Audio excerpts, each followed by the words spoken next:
We've got a question for you. Name a more iconic duo in the aviation industry than Southwest and the Boeing 737. Since its founding in 1967, the low-cost airline has operated with the sole exception of 7 leased 727s early in its life, only with 737 variants.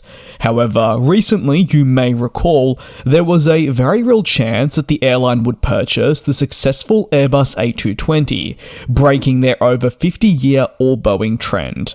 So why didn't they do such a thing? Make sure to subscribe to the channel if you haven't already. We're over 20,000 now and looking to only continue growing. Southwest's consideration of the A220 as a viable addition to its fleet started when it began weighing up options for replacing its aging 737-700s. The Dash 700 variant is the oldest in the Southwest's fleet, with some planes being as old as 20 years. With Southwest, the 737-700 has 143 seats, making it the lowest capacity plane in the airline's fleet. Southwest's two main candidates for the Dash 700 replacement were of course the A220 and Boeing's 737-7, part of the MAX family. At first, the Dash 7 MAX seems like the obvious choice, as the direct successor to the Dash 700, with that of course meaning that Southwest could maintain the homogeneity of its fleet. However, the A220 presented some very tempting benefits for the airline. In 2021, the CEO, Gary Kelly, even said, "We already said last year that we were going to look very carefully and closely at the A220. It's a good airplane." And the A220 is undoubtedly the master of its 120 to 160 seat market. Its range and fuel efficiency are unmatched by planes of its size, and paired with its low operating costs, due to its modern construction, have made it a juggernaut of the post-pandemic airline industry. Furthermore, the plane was eagerly bought up by Southwest's low-cost American rival, JetBlue, who have used it thus far to wild successes, proving its viability for the low-cost business model as well.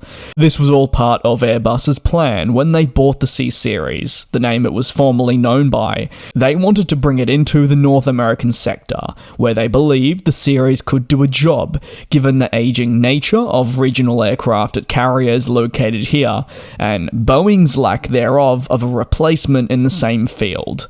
Airbus has thus far secured sizable commitments in North America, and their strategy, you could say, is seemingly working thus far. Furthermore, contributing to the A220's case were of course the various issues at the time with the 737 MAX.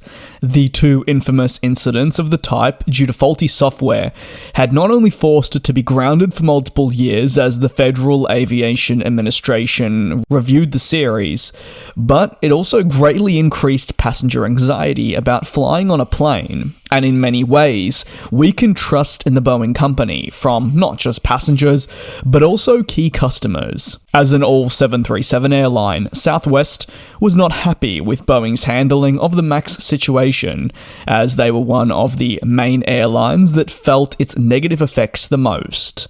Ultimately, one could make the argument now, looking back on the situation, that the return of the 737 MAX to the public limelight may have actually gone smoother than initially imagined, and it now largely flies globally with little to no difficulty. The vast majority of people jumping on board a MAX are unclear that it even is a MAX, and therefore the type that went down. It's really only those that will be heavily invested in the industry or keep up to date with it that will be aware. So with all these factors in the A220's favour, why did Southwest turn it down? Such an important question that does need answering.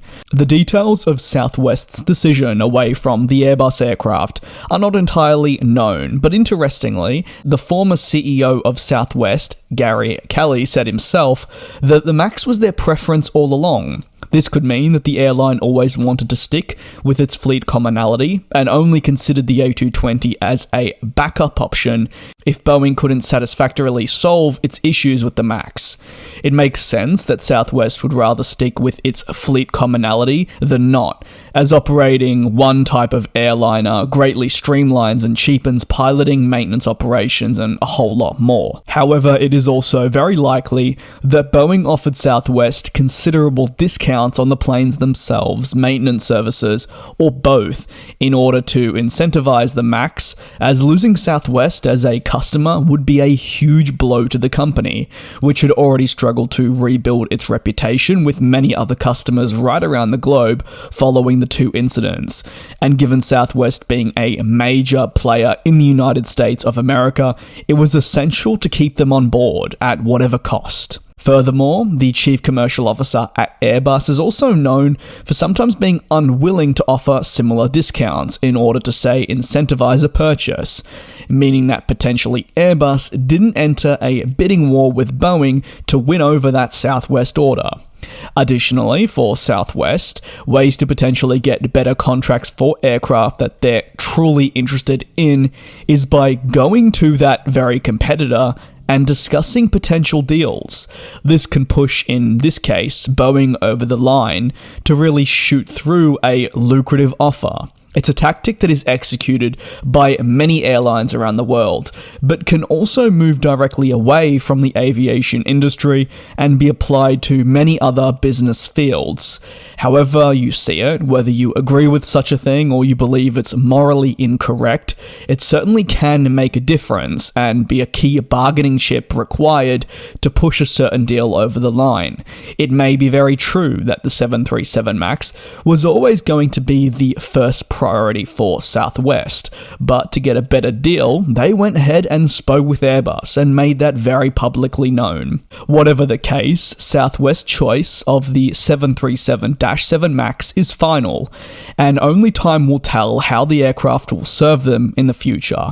For Boeing though, well, the biggest priority at this stage is actually being able to certify their remaining variants of the MAX series, which at this stage, now many months into 2023, they've been unable to do.